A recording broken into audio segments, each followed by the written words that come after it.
What is up, awesome people? And welcome to Pokeology Facts, the series that will make people ask themselves if their beloved gaming franchise has made them into a gambling addict, looking for their daily dose of Goldenrod Gamecorder slot machine goodness.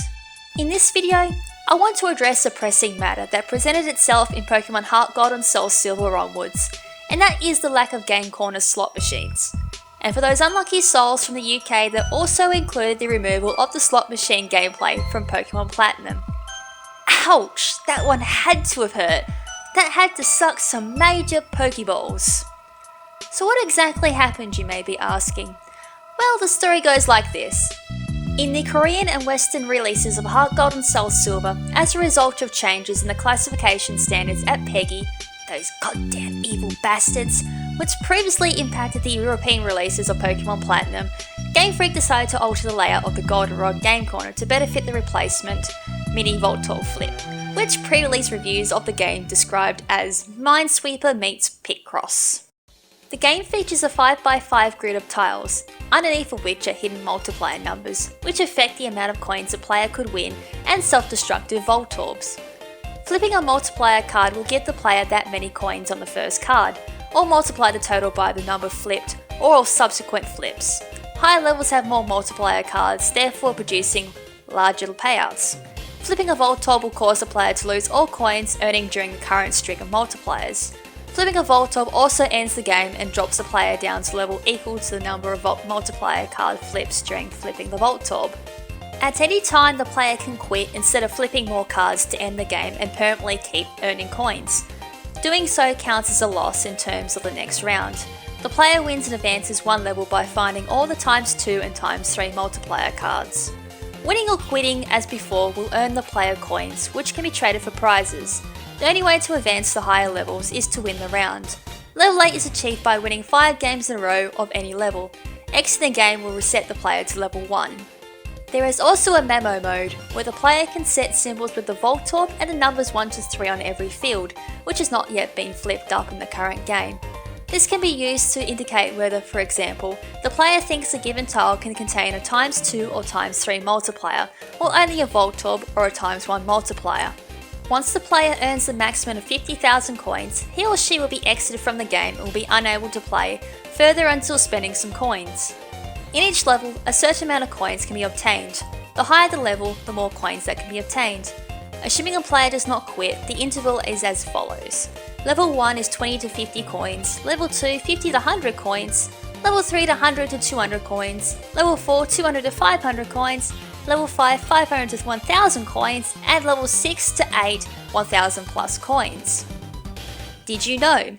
Voltorb Flip is similar to the cancelled game Pokemon Picross. Well, that explains so much.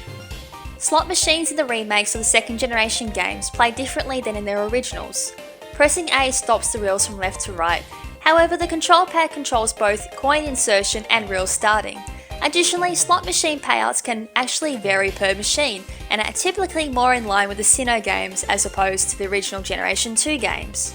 As players use the slot machine, a Smeagol depicted on the top screen and scene painting can change the background of the top screen's monitor, and any change in the background changes the slot's effects. A green background signals normal play, a red background signals that it's easier to obtain a 7 or Pokeball, and a blue background signals that it's easier to obtain a Pikachu or Marill. Smeagol is an 8-bit signed immature mood value, which starts at 0. When it's 0 or lower, the mood value increases by 1 with each spin, unless a winning combination occurs. When the mood value is positive, it will increase by a varying amount whenever 2 Pokeballs or 2 7s line up on the first 2 reels, but the third reel stops in a way that results in a loss. Its mood value must be positive for a background change to occur. The higher its mood value, the more likely a background change will occur. After a background change, its mood value will reset to a random negative value, usually between -1 and -15. Smeagol will pop up thought balloons depending on its mood value after each spin, unless its mood value is 0. The jackpot for 3 7s is 100 plus 2x, while the jackpot for 3 Pokeballs is 100 plus x, where x starts at 0, may increase whenever a non-jackpot symbol is lined up, and resets to 0 after every bonus game. A bonus game is started by winning a jackpot, Lining up 3 7 starts a 15 round bonus game, while 3 Pokeballs will trigger an 8 round bonus. In this bonus game, players attempt to perfectly line up a randomly chosen one of the Johto's starter Pokemon, and the machine may provide some assistance. Bonus game payouts vary depending on success, as well as the slot machine speed during bonus games. At the end of a bonus game, the background automatically becomes red. This lets players chain together jackpots in bonus games.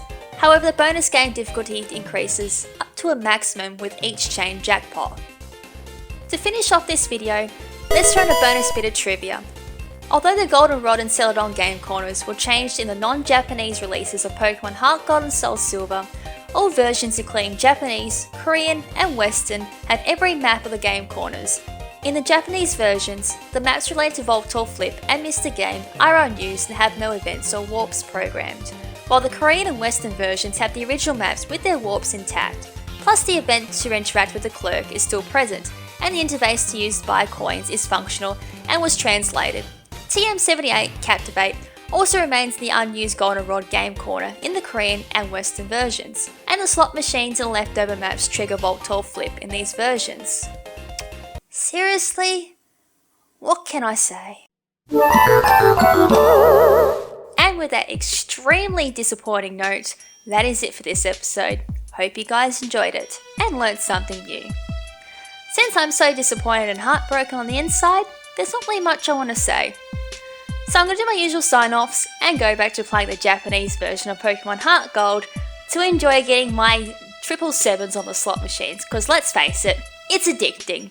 We cannot deny that at all. So, having said that, this is Lady KrimZen saying ciao for now, but not forever. Ciao!